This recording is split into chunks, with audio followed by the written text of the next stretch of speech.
अस्सलाम वालेकुम, मेरा नाम है फ़रीहा ख़ान और आप देख रहे हैं इंग्लिश विद रोशनी, आपका अपना यूट्यूब चैनल जहां मैं कोशिश करती हूं डॉन एडिटोरियल के ज़रिए आपको इंग्लिश को सिखाने की। इन वीडियोस में हम डॉन एडिटोरियल को वर्ड बाय वर्ड पढ़ते हैं और पूरे एडिटोरियल को लॉजिक्स के साथ समझने की कोशिश करते हैं। तो आज का जो एडिटोरियल है उसका टाइटल है एयर क्रैश रिपोर्ट। तो वो ये बात कर रहा है कि जो इनिशियल रिपोर्ट आई है ना, उसने हमारे जितने भी डाउट्स थे ना उनको साबित कर दिया है। वो ऐसे कि जो एविएशन मिनिस्टर हैं उनके मुताबिक ये जो क्रैश थे इनके ज़िम्मेदार कौन थे, ये कुछ उसने पॉइंट्स मेंशन किए हैं। पहले है ओवर कॉन्फिडेंट पायलट्स, उसके बाद उसने कहा एयर ट्रैफिक कंट्रोल ऑफिशियल्स, तीसरा उसने ये बात की है, उसने इशारा किया है कि वहाँ पे कोई मिसमैनेजमेंट थी, वहाँ पे कोई मैनेजमेंट प्रॉपर नहीं थी। फोर्थ उसने बात की है कि जो भी इंस्ट्रक्शंस थी उनको प्रॉपर वे से फॉलो नहीं किया गया। फिफ्थ उसने ये बात की कि जो भी क्रू था वो बिल्कुल भी फोकस नहीं था, इवन कि लैंडिंग फेज़ के दौरान वो लोग पेंडेमिक का जिक्र कर रहे थे। तो सिक्स्थ में वो ये कह रहा है कि जो को पायलट्स थे उनकी तरफ से भी कोई अटैम्प्ट नज़र नहीं आई कि जब पायलट्स थे वो जो डिसीजन ले रहे थे वो उनकी खिलाफ वर्जी करते या उनको बताते कि ये जो डिसीजन है ये ठीक नहीं है। ऑथर के मुताबिक वो ये है कि एक मुकम्मल इन्वेस्टिगेशन की ज़रूरत है ऐसे हादसा से बचने की, और उन मसाइल को हल करने की ज़रूरत है जिसकी वजह से ये जो हादसा है ना ये वक़्फ़ पज़ीर होते हैं। कहता अगर ऐसा ना किया गया तो ऐसे हादसा जो है ना मुस्तक़बिल में होते रहेंगे। तो चलिए इसे स्टार्ट करते हैं। द प्रीलिमिनरी रिपोर्ट जो शुरुआती रिपोर्ट थी इनटू PK 8303 एयर क्रैश में लार्जली ज़्यादातर बेयर्स आउट वो साबित करती है अर्लियर सस्पिशंस जो शुरुआती शक थे, but it has thrown up, लेकिन ये जो चीज़ थी ना वो थ्रो अप कर चुकी है, लेकर आ चुकी है, पैदा कर चुकी है मोर क्वेश्चंस, मज़ीद सवालात को। अब यहाँ से यहाँ तक हमारा सेंटेंस है। जो प्रीलिमिनरी रिपोर्ट है वो हमारा सब्जेक्ट है, उसके बाद उसकी जो वर्ब है वो है बेयर आउट। ठीक है, ये रिपोर्ट की बात कर रहा है ना, एक रिपोर्ट की बात कर रहा है, इसलिए यहाँ पे आया बेयर्स आउट। और उसके बाद सेकंड सब्जेक्ट और उसकी वर्ब, यहाँ पे हैज़ है तो इसलिए V3 लगी हुई है, थ्रोन अप आया है। अब वो कैप चेक करते हैं। अच्छा, प्रीलिमिनरी रिपोर्ट कौन सी होती है? ये होती है इंट्रोडक्टरी, इनिशियल, शुरुआती जो रिपोर्ट है उसके लिए यूज़ किया जाता है ये वर्ड। अच्छा, लार्जली का मतलब क्या होता है? लार्जली का मतलब होता है ज़्यादातर। ठीक है, टू अ ग्रेट एक्सटेंट, ज़्यादा एक्सटेंट तक, ऑन द होल, मोस्टली, मतलब ज़्यादातर अगर देखा जाए तो ये जो चीज़ है ये क्या करती है, ये साबित करती है। अच्छा, बेयर्स आउट का मतलब क्या है? इसका मतलब होता है कंफर्म करना, सब्सटेंटिएटिव, साबित करना, मतलब इन सब का मतलब क्या हो गया? कंफर्म करना, बेयर्स आउट करना मतलब साबित करना। सस्पिशन का मतलब होता है डाउट, शक, और लैक ऑफ ट्रस्ट की कमी, जैसे शक को शुबा भी जिसको बोल सकते हैं। अच्छा, थ्रो अप का मतलब क्या होता है? इसका मतलब होता है कोई चीज़ प्रोड्यूस करना, पैदा करना। ठीक है, जैसे प्रॉब्लम्स भी हो सकती हैं, आइडियाज़ भी हो सकते हैं, रिजल्ट्स भी हो सकते हैं, आगे एटसेट्रा लगा हुआ है। जैसे यहाँ पे ये क्वेश्चंस हैं तो वो क्वेश्चंस भी आप ऐड कर सकते हो कि ये चीज़ भी पैदा हो सकती है, नए सवाल उठ सकते हैं। सम ऑफ देम, वो कह रहा है उनमें से जो कुछ है ना, ये अभी जो क्वेश्चंस बताए हैं जो पैदा हो रहे हैं, वो कह रहा है उनमें से जो कुछ है ना, इट इज़ होप्ड, ऐसी उम्मीद है, विल बी आंसर्ड, कि उनका जवाब दिया जाएगा इन द फाइनल रिपोर्ट, जो फाइनल लास्ट रिपोर्ट होगी उसमें। एज, जैसा कि this is an ongoing investigation, ये जो है ना एक ऑन गोइंग इन्वेस्टिगेशन है, मतलब ये भी जारी इन्वेस्टिगेशन है। And little to no analysis, कहता मुश्किल से ही कोई जो एनालिसिस है, कोई तज्जिया है, कैन बी एक्सपेक्टेड, वो उम्मीद की जा सकती है एट दिस पॉइंट, इस पॉइंट पर। तो वो ये बात कर रहा है कि जो कुछ क्वेश्चंस है ना, अभी उसने बात की है ना, क्वेश्चंस उठे हैं, तो उनमें से जो कहता है जो कुछ है ना उम्मीद की जाती है उनका आंसर दे दिया जाएगा फाइनल रिपोर्ट में, क्योंकि ये जो इन्वेस्टिगेशन है ये भी जारी है।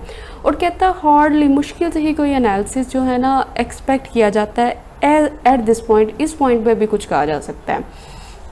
तो सम जो है हमारा सब्जेक्ट है, तो ये सम के जो वर्ब है वो यहाँ पे पड़ी हुई है, विल बी आंसर्ड। तो B + V3 क्या होता है? पैसिव वॉइस होता है, मतलब ये पैसिव स्ट्रक्चर बना हुआ है यहाँ पे। सब्जेक्ट उसकी वर्ब आ गई है, ठीक है। उसके बाद उसने कहा है this is an ongoing investigation. अब ये जो दिस सब्जेक्ट है, इज़ उसकी वर्ब है। अच्छा, little to no, little to का मतलब होता है, ये इस सेंस में नेगेटिव सेंस में इस्तेमाल करते हैं, मतलब हार्डली यानी मुश्किल से ही। तो जो वो मुश्किल सा जो सेंस देनी हो ना, तो उसके लिए ये वाली फ्रेज़ भी इस्तेमाल कर देते हैं, लिटिल टू नो, मतलब हार्डली यानी कोई भी चीज़ जो है, कोई तज्जिया जो है ना, वो उम्मीद की जा सकती है उसकी। एनालिसिस क्या होता है? एनालिसिस का मतलब होता है तज्जिया, एग्जामिनेशन, इन्वेस्टिगेशन, इवैल्यूएशन। तो इन सब का मतलब क्या हुआ कि आपने छानबीन करनी है, आपने एनालिसिस करना है, आपने इन्वेस्टिगेशन करनी है, आपने इवैल्यूएट करना है। अदर क्वेश्चंस, जो दूसरे सवालात हैं ना, अच्छा, अब कॉमा लगा के वो दरमियान में कोई बात कह रहा है, pertaining to more fundamental aspect, कहता है जो रिलेट करते हैं किस चीज़ से, मोर फंडामेंटल, बहुत ही बुनियादी एस्पेक्ट से, पहलू से, of commercial aviation, commercial aviation से इन पाकिस्तान में। PIA की बात कर रहा है यहाँ पे, कह रहा है जो दूसरे क्वेश्चंस हैं ना, जो रिलेट करते हैं बहुत ही बुनियादी पहलू से कमर्शियल एविएशन के पाकिस्तान में, are not part of the investigations purview. कह रहा है वो जो दूसरे क्वेश्चंस हैं ना, जो इन चीज़ों से रिलेट करते हैं, वो हिस्सा नहीं है इन्वेस्टिगेशन प्रीव्यू का। जो इन्वेस्टिगेशन का दायरा कार है, ये उसका हिस्सा नहीं है, ये उसमें नहीं आते। बट दे डिमांड, कहता है लेकिन फिर भी वो डिमांड करते हैं एक सेपरेट ब्रूटली ऑनेस्ट, बहुत ही clear, accurate, solution driven inquiry, कि ऐसी इंक्वायरी जो सोल्यूशन के ऊपर मबनी हो, जिसमें सोल्यूशन दिया जाए। तो वो ये बात कह रहे हैं कि जो दूसरे क्वेश्चंस हैं जो रिलेट करती हैं कमर्शियल एविएशन से पाकिस्तान में, वो पार्ट नहीं है इन्वेस्टिगेशन प्रीव्यू का, जो भी उसका दायरा कार है इन्वेस्टिगेशन का, उसमें ये नहीं आते। लेकिन ये जो क्वेश्चंस हैं, ये डिमांड करते हैं एक सेपरेट, ब्रूटली ऑनेस्ट, बहुत ही क्लियर, साफ शफाफ, एक सोल्यूशन पर मबनी इंक्वायरी को। तो अदर क्वेश्चन जो है ना, हमारा सब्जेक्ट है। इसकी जो वर्ब पड़ी हुई है वो कहाँ पे है? वो ये है, आर नोट, कि ये वाले जो क्वेश्चंस हैं वो नहीं हैं। उसके बाद आता है कंजंक्शन। कंजंक्शन के बाद इसने टू क्लॉजेस को साथ में जोड़ दिया। दे सब्जेक्ट हो गया, डिमांड उसकी वर्ब हो गई, ठीक है। अब जो डिमांड करते हैं ना, डिमांड वर्ब है। अगर आप उससे क्वेश्चन पूछो कि डिमांड वर्ड किस चीज़ को वो डिमांड करते हैं, तो आपको खुद ब खुद आंसर मिल जाएगा कि वो ये चीज़ें डिमांड कर रहे हैं। अब वो कैप चेक करते हैं। देखो, अदर क्वेश्चंस, मैंने ये बताया था कि अदर जो आता है ना, ये अपने बाद प्लूरल नाउन को लेता है। तो अब आप यहाँ पे देख लो, अदर के बाद क्या लगा हुआ है? क्वेश्चंस लगा हुआ है, क्वेश्चन नहीं लगा हुआ, क्वेश्चंस लगा हुआ है।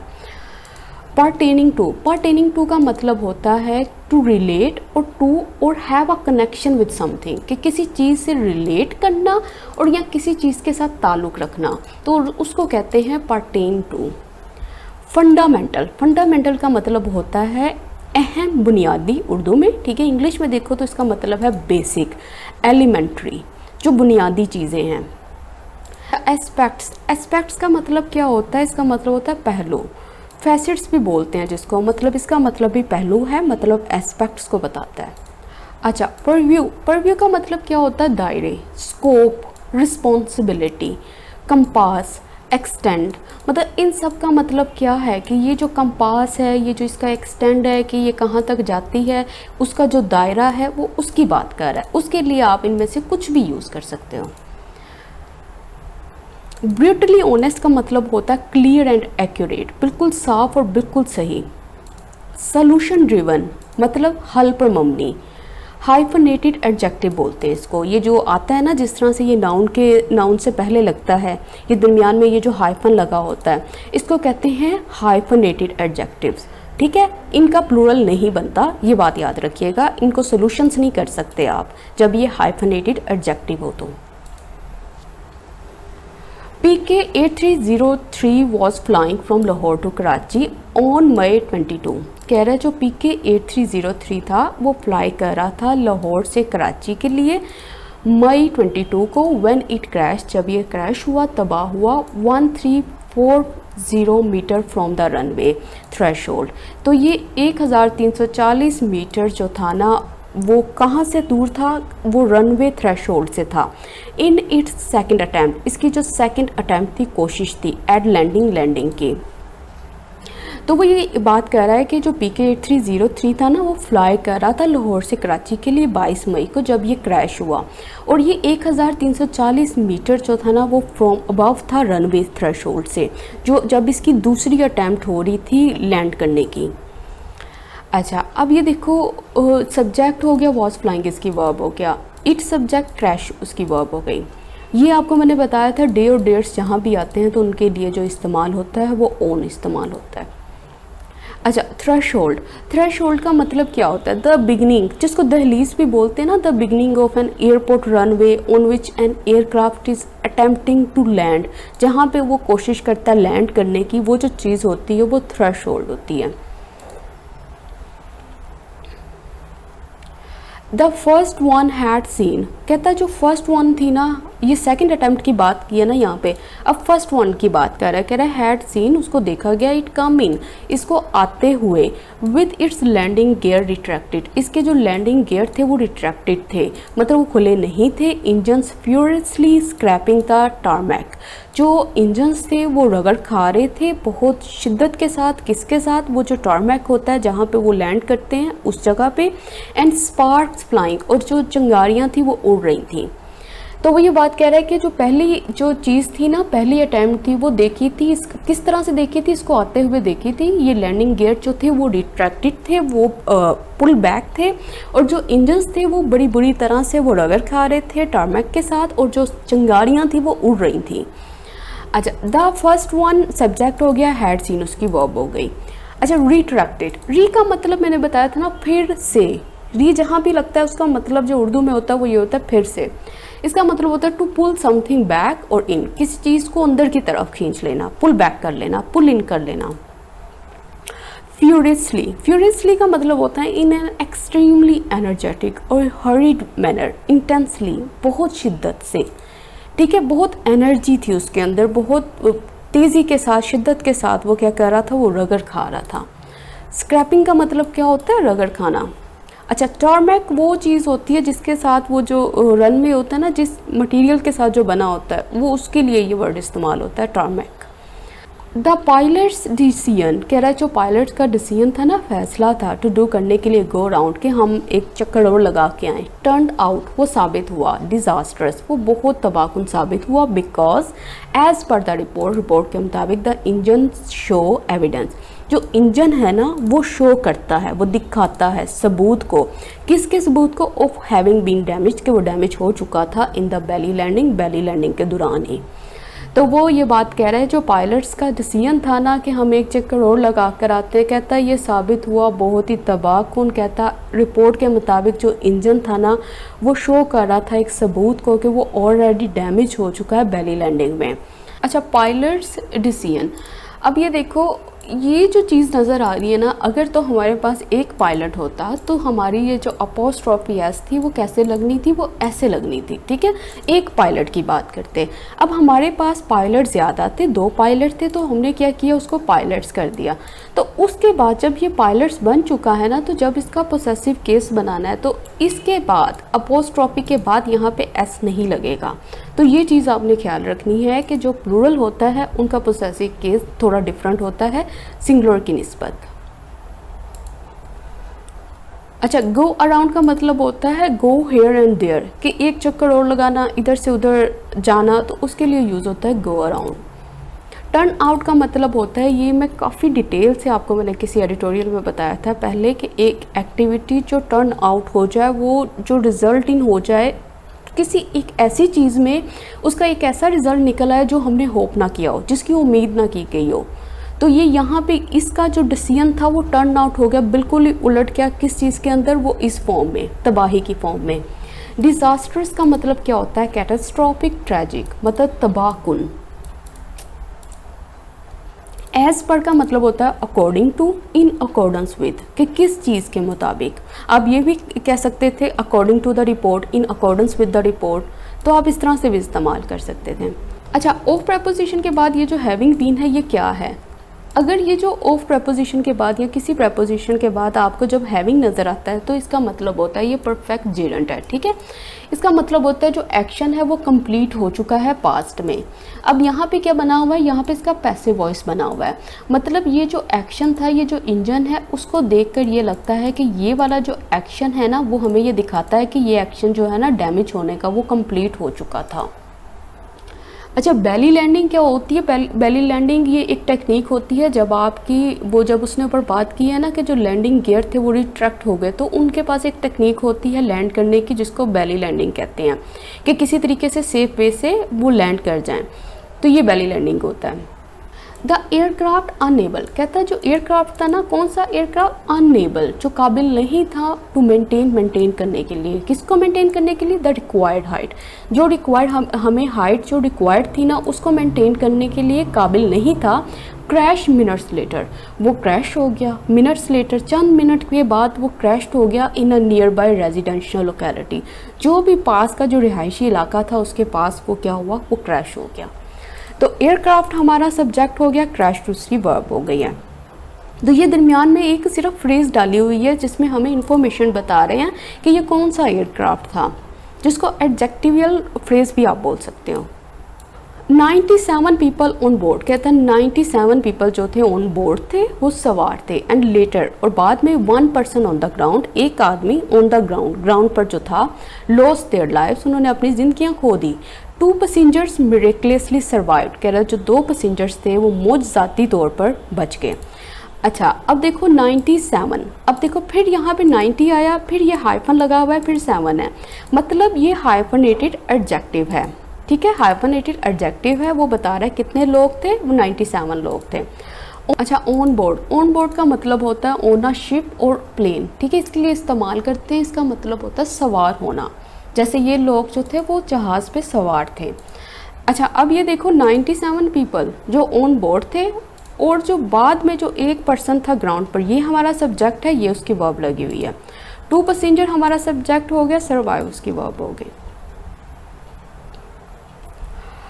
According to the aviation minister, कह रहा है एविएशन मिनिस्टर के मुताबिक ओवर कॉन्फिडेंट पायलट्स, कह रहा है जो पायलट्स थे वो ओवर कॉन्फिडेंट थे। And air traffic control officials were responsible, वो जिम्मेदार थे फॉर द क्रैश के लिए। तो वो ये कह रहा है कि एविएशन मिनिस्टर के मुताबिक, उसके मुताबिक ये बात है कि जो पायलट्स थे वो ओवर कॉन्फिडेंट थे, और जो एयर ट्रैफिक कंट्रोल ऑफिशियल्स थे वो जिम्मेदार थे इस क्रैश के लिए। तो ये सब्जेक्ट हो गया, ये वर्ब हो गई। फाइंडिंग दस फार, कह रहा है ये जो फाइंडिंग्स थी ना, जो रिजल्ट्स आए हैं, जो सबूत आए हैं, दस फार अब तक के, डू इंडिकेट, वो इंडिकेट करते हैं, बताते हैं कैटास्ट्रोफिक मिसमैनेजमेंट, कि बहुत ही ख़राब मिसमैनेजमेंट थी। किस चीज़ में? इन द अप्रोच, वो डीलिंग के अंदर। प्रोटोकॉल, मतलब जो रूल्स और रेगुलेशंस थे जिसके थ्रू वो जो है ना उन्होंने डील करना था सिचुएशन को, वो चीज़ थी, वो बिल्कुल मिसमैनेजमेंट थी वहाँ पे। तो वो ये बात कह रहा है कि जो सबूत थे अब तक के, वो बताते हैं कि बहुत ही ख़राब मैनेजमेंट थी उस तरीके में, उन रूल्स में जिनको यूज़ करना था इन्होंने डील करने के लिए डिफ़िकल्ट सिचुएशन को। 10 फार का मतलब होता है अनटिल नाउ, अभी तक। मिस मैनेजमेंट क्या होता है? तो process of managing something badly और रॉन्गली, जिसको बद इंतज़ामी भी बोलते हैं, बद अमली भी बोलते हैं। मतलब ये जो प्रोसेस था ये बहुत ही ख़राब था, मिस मैनेज था। Crew to quote the report, कह रहे हैं ये जो क्रू था ना, अच्छा अब वो उसने कॉमा लगा के बताया टू कोट द रिपोर्ट, कि अगर रिपोर्ट को कोट किया जाए, didn't follow standard call outs, कि उन्होंने फॉलो नहीं किया था स्टैंडर्ड कॉल आउट्स को, जो भी उनको इंस्ट्रक्शन दी जा रही थी उन्होंने उसको फॉलो नहीं किया। एंड व्हेन, जब द ATC, जब एयर ट्रैफिक कंट्रोल ने एडवाइस दैम, उनको नसीहत की, ट्वाइस, 2 दफ़ा, टू डिसकंटिन्यू, किसको रोक दो, किस चीज़ को? द अप्रोच, इस अप्रोच को, ऑन अकाउंट ऑफ, किसकी वजह से? एक्सेसिव हाइट की वजह से। The landing approach was not discontinued, कि ये जो लैंडिंग अप्रोच थी उसको डिसकंटिन्यू नहीं किया गया। तो ये बात कह रहा है कि रिपोर्ट के मुताबिक जो क्रू थी उसने फॉलो नहीं किया था इंस्ट्रक्शन को, और जब एयर ट्रैफिक कंट्रोल ने उनको 2 दफ़ा ये बात कही कि आप डिसकंटिन्यू कर दो, आप रोक दो इस अप्रोच को, क्योंकि एक्सेसिव हाइट है उसकी वजह से, तो जो लैंडिंग अप्रोच थी उसको डिसकंटिन्यू कर दिया गया। तो ये सब्जेक्ट है, ये वर्ब है, ये सब्जेक्ट है, ये वर्ब है। ATC means air traffic control. On account of, इसकी जगह पर आप बिकॉज ऑफ भी लगा सकते थे, ओइंग टू भी लगा सकते थे, और ड्यू टू भी लगा सकते थे। मोर ओवर मजीद एयर ट्रैफिक कंट्रोल ऑफिशल्स, कह रहा है एयर ट्रैफिक कंट्रोल ऑफिशल्स, कौन से ऑफिशियल, हु विटनेस, जिन्होंने विटनेस किया था, ये खास ऑफिशल्स हैं उनकी बात कर रहा है। किसको विटनेस किया था? द स्क्रबिंग को, किसकी? ऑफ द इंजन्स की, किसके साथ? रनवे के साथ। डिडंट कन्वे, ये जो control air traffic control officials थे ना, इन्होंने कन्वे नहीं किया दिस एबनॉर्मलिटी को, ये जो एबनॉर्मलिटी हो रही थी ना, इसको कन्वे नहीं किया, इसको नहीं पहुंचाया टू द एयरक्राफ्ट, जो हवाई जहाज़ था उसके लिए, उसकी तरफ। तो वो कह रहे हैं मज़ीद ये बात उसने की है कि जो एयर ट्रैफिक कंट्रोल ऑफिशियल्स थे, जिन्होंने विटनेस किया था, जिन्होंने देखा था इस स्क्रबिंग को इंजन्स की रनवे के साथ, उन्होंने ये बात जो थी वो नहीं कन्वे की, इस एबनॉर्मलिटी को कन्वे नहीं किया एयरक्राफ्ट के लिए, एयरक्राफ्ट की तरफ, जो हवाई जहाज़ था, जो पायलट से, उन तक ये बात नहीं पहुँचाई। तो अच्छा, अब देखो ये एयर ट्रैफिक कंट्रोल ऑफिशियल्स हमारा सब्जेक्ट हो गया, ठीक है, इसकी वर्ब ये पड़ी हुई है डिडंट कन्वे। अब उसके दरमियान में हमें उसने बताया, देखो एयर ट्रैफिक कंट्रोल ऑफिशल्स तो और भी होंगे ना, तो लेकिन उसने यहाँ पर रिलेटिव प्रोनाउन लगा के हमें बताया कि ये वो हैं जिन्होंने विटनेस किया था, जिन्होंने देखा था। स्क्रबिंग क्या होता है? रबिंग, ये जो रब हो रहे थे इंजन्स रनवे के साथ। कन्वे करने का मतलब क्या है? टू एक्सप्रेस फीलिंग्स, थॉट्स और इन्फॉर्मेशन टू अदर पीपल, कि दूसरों की तरफ एक्सप्रेस करना, पहुँचाना किसी फीलिंग को, किसी थॉट को और किसी इन्फॉर्मेशन को। अच्छा, एबनॉर्मलिटी क्या होती है? द क्वालिटी और स्टेट ऑफ बीइंग एबनॉर्मल, गैर फितरी तौर पर, गैर फितरी जो अमल होता है ना, उसको बोलते हैं एबनॉर्मलिटी, जो पहले नहीं होता था ना, जो अब हुआ है अचानक से। अच्छा, स्क्रबिंग का मतलब बता दिया हुआ, rubbing. Some inexplicable actions by the crew, कह रहा है जो कुछ नाकाबिले बयान एक्शन से ना क्रियो के ज़रिए, विल सर्टेनली बी प्रोब्ड, उनकी भी एग्जामिनेशन होनी चाहिए, उनको भी इन्वेस्टिगेट करना चाहिए फर्दर मज़ीद। सिंपल सेंटेंस है, कुछ भी उसने कहा ये जो भी एक्शंस हुए ना क्रियो के ज़रिए, उनको मज़ीद उनकी इन्वेस्टिगेशन करनी चाहिए। अब देखो ये सम जो है यहाँ पे, ये किसके लिए आया है? सम हमारा सब्जेक्ट है, ठीक है, ये कुछ एक्शंस की बात कर रहा है। विल सर्टनली बी प्रोब, यहाँ पे पैसिव स्ट्रक्चर बना हुआ है कि इनको प्रोब किया जाएगा, इनकी छानबीन की जाएगी। फर्दर का मतलब पता है कि मज़ीद। अच्छा, इनएक्सप्लिकेबल का मतलब क्या होता है? Which can not be explain, जिसको बयान नहीं किया जा सकता, नाकाबिले बयान हो, इनकम्प्रीहेंसिबल हो, अनफैथमेबल हो, मतलब जिसका अंदाज़ा ना लगाया जा सके कि वो क्या है। फॉर इंस्टेंस, कहना मिसाल के तौर पर, why did the pilots lower the landing gear at 2200 metre, कह रहा है कि मिसाल के तौर पर कि जो पायलट्स थे उन्होंने क्यों नीचे कर लिया लैंडिंग गियर को 2200 मीटर पे, सिर्फ टू रिट्रैक्ट और वापस खींच लिया इसको एट 530 मीटर पे। तो वो इस तरह के कुछ क्वेश्चंस हैं, तो वो कह रहा है कि इनके बारे में भी इन्वेस्टिगेशंस होनी चाहिए। तो अच्छा, पायलट्स हमारा सब्जेक्ट है, ये लोअर हमारी वर्ब है, ये इंट्रोगेटिव सब्जेक्ट सेंटेंस बना हुआ है।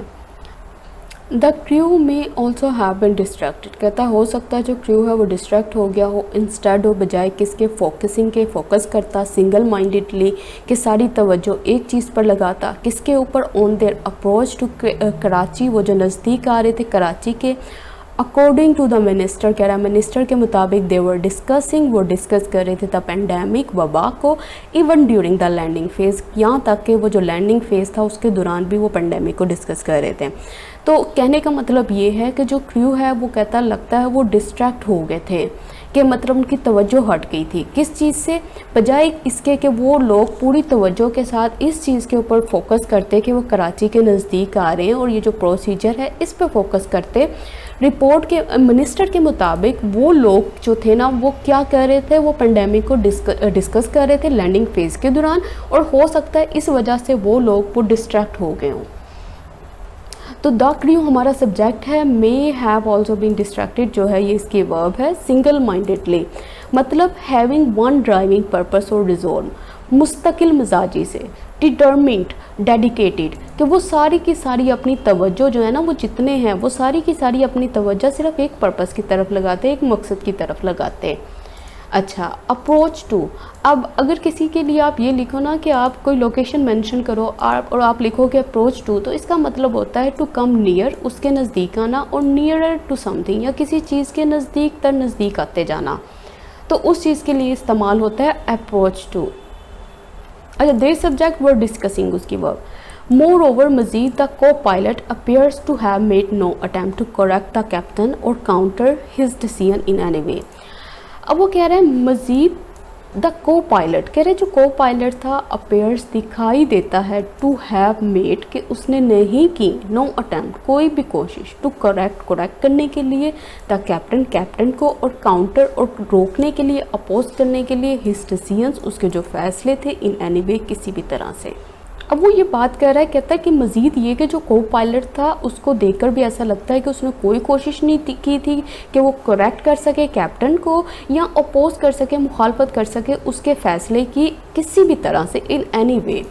अच्छा, को पायलट हमारा सब्जेक्ट है, अपेयर्स उसकी वर्ब है। अच्छा, ऊपर जो था यहाँ पे बना हुआ है टू हैव मेड, ऊपर जो था वो परफेक्ट जेरेंट था, अब ये जो बना हुआ है परफेक्ट इन्फिनिटिव है। ये हमें चीज़ को बताता है कि ये काम जो है ना वो हो चुका है। To have plus B3, to have made. Counter करना इसका मतलब होता है अपोज करना, मुखालफत करना। ऑल इन ऑल कहता है अगर होल देखा जाए ना, कुल मिलाकर देखा जाए, there was a total failure, कहता है एक मुकम्मल फेलियर था ऑफ क्रू रिसोर्स मैनेजमेंट का। ये जो मैनेजमेंट थी ये मुकम्मल तौर पर फेल थी ऑन द फ्लाइट डेक में। तो मतलब ये कह रहा है कि अगर ये सारी चीज़ों को देखो ना, ऊपर ये जो भी कहानी लिखी है कि को पायलट ने भी इंटरफेयर नहीं किया, वो सब के सब जो थे वो फोकस नहीं कर रहे थे, कहता अगर सारी चीज़ों को कुल मिलाकर देखा जाए ना तो वहाँ पे जो क्रू रिसोर्स मैनेजमेंट होती है ना वो मुकम्मल तौर पर फेल हो चुकी थी। ऑल इन ऑल का मतलब क्या होता है ऑन द होल, कि कुल मिलाकर देखें तो। अच्छा, अब यहाँ पे देखो फिर इन्वर्जन बनी हुई है। सब्जेक्ट क्या है, टोटल फेलियर, वर्ब जो है वो सब्जेक्ट से पहले आई हुई है, तो क्या बना हुआ है, इन्वर्जन बनी हुई है। The PK8303 crash didn't happen in a vacuum, कह रहा है कि ये जो क्रैश था ना ये वैक्यूम में नहीं हुआ, मतलब ये ऐसी चीज़ नहीं थी कि जो किसी चीज़ से भी लिंक नहीं कर रही। कह रहा है it is inextricably link to the rot within PIA and its regulator the civil aviation authority. तो वो कह रहा है कि ये जो चीज़ थी ना असल में ये जो क्रैश था ये लिंक करता है उस रोड से, उस गंदे निज़ाम से जो कि PIA और उसके रेगुलेटर के अंदर है, मतलब सिविल एविएशन अथॉरिटी की बात कर रहा है। तो सिंपल सेंटेंस है, PK303 हमारा सब्जेक्ट हो गया, डिडंट हैपन उसकी वर्ब हो गई। इन अ वैक्यूम, अगर कोई चीज़ इन अ वैक्यूम होती है ना तो उसका मतलब होता है कि वो टोटल आइसोलेशन में है, उसका कोई इंटरेक्शन नहीं है, किसी के साथ कोई कनेक्शन नहीं है, कोई लिंक नहीं करता किसी लोगों के साथ, जगह के साथ, एक्शन के साथ, तो वो इन अ वैक्यूम हुई है। अच्छा, इनएक्सट्रिकेबली लिंक का मतलब क्या होता है, इस लिंक का मतलब होता है कि जो अगर कोई दो चीज़ें हैं वो लिंक करती हैं ना, मतलब they are very closely related, वो एक दूसरे से रिलेट करती हैं, लिंक करती हैं एंड अफेक्ट ईच अदर, और सबसे बड़ी बात यह है कि वो एक दूसरे को अफेक्ट करती हैं। तो वो ये जो चीज़ है, ये जो क्रैश हुआ है, ये असल में किस चीज़ से लिंक कर रहा है, ये इन चीज़ों के साथ लिंक कर रहा है। When the एविएशन मिनिस्टर, कह रहा है जब एविएशन मिनिस्टर ने ना प्रेजेंट किया किस चीज़ को, प्रिलिमिनरी इन्वेस्टिगेशन रिपोर्ट को, ये जो इनिशियल जो शुरुआती इन्वेस्टिगेशन रिपोर्ट थी ना, इसको जब प्रेजेंट किया किसके सामने, बिफोर द नेशनल असेंबली, इसके सामने। ही ऑल्सो मेड, कहता है उसने बनाई क्या की, अ शॉकिंग रेवलेशन दैट ऑफ, कह रहा है इसकी उसने शॉकिंग इंकशाफात किए। अच्छा, किसके किए, दैट ऑफ लगा के बता रहा है 860 active pilots in the country, 860 जो एक्टिव पायलट्स हैं ना इन द कंट्री में, 262 हैड अपेयर्ड, 262 जो थे वो अपेयर हुए थे इन एग्ज़ाम्स में थ्रू प्रॉक्सिस के ज़रिए, मतलब अपने सब्सटीट्यूट्स के ज़रिए, मतलब वो खुद नहीं गए थे, उनकी जगह पर उनकी प्रॉक्सिस लगी थी, वहाँ पे कोई लोग गए थे जिन्होंने एग्ज़ाम्स दिए थे। तो वो ये बात कह रहा है कि जब एविएशन मिनिस्टर ने प्रेजेंट की थी ना initial investigation report national assembly के सामने, तो उसने क्या की थी, उसने कुछ शौक हैरान कर देने वाले इंकशाफात किए थे। क्या इंकशाफात थे, वो ये थे कि 860 जो एक्टिव पायलट्स हैं ना कंट्री के अंदर, 262 जो थे ना वो अपेयर हुए एग्ज़ाम्स में प्रॉक्सिस के ज़रिए।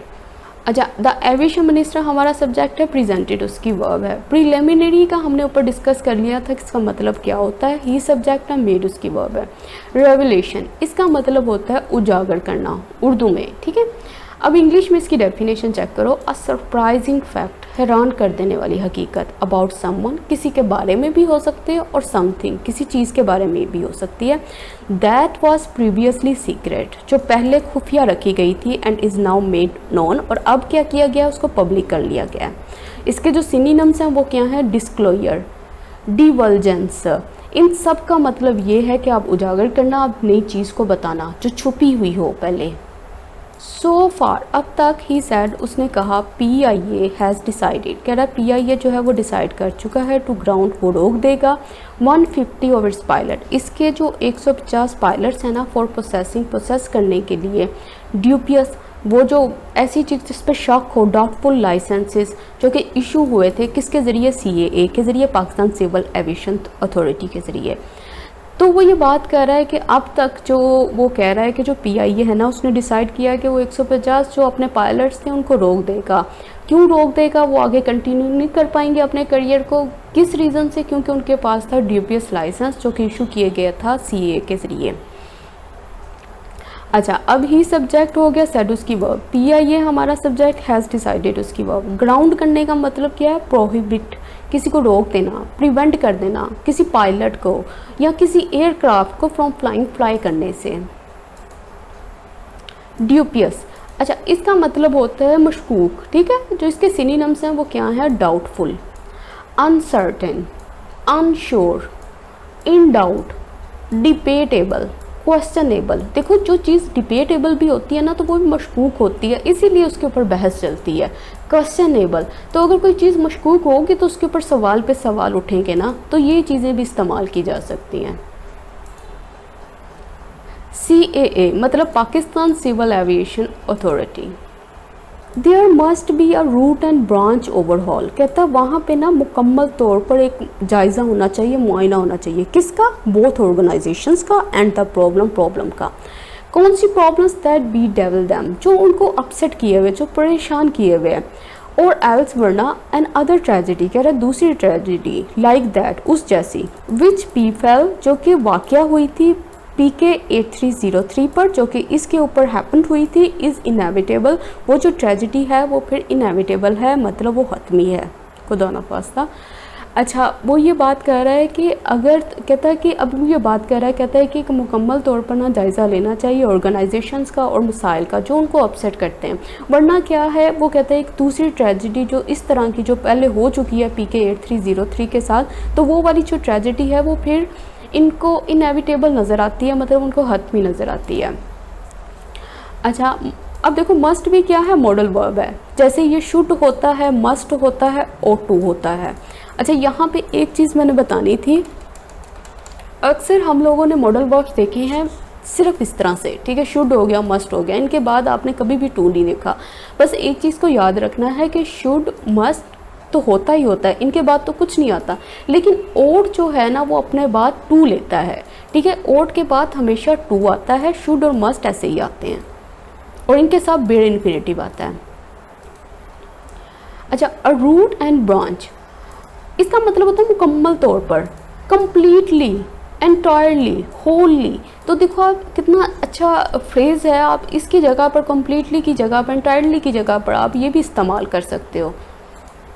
ओवरऑल, इसका मतलब होता है थोरो एग्जामिनेशन, मुकम्मल तौर पर तफ्तीश करना या मुआयना करना किसी चीज़ का, अ थोरो एग्जामिनेशन। बी डेवल, अच्छा इसका मतलब वो होता है कि परेशान करना, ऐसी चीज़ जो कंफ्यूज करे, जो अनॉय करे, जो वजह बने प्रॉब्लम्स की, डिफ़िकल्टीज़ की, किसी इंसान के लिए या किसी चीज़ के लिए, तो उसको कहते हैं कि ये जो चीज़ है या जो पर्सन है ये बी डेवल करता है, ये परेशान करता है, ये मुश्किलात क्रिएट करता है।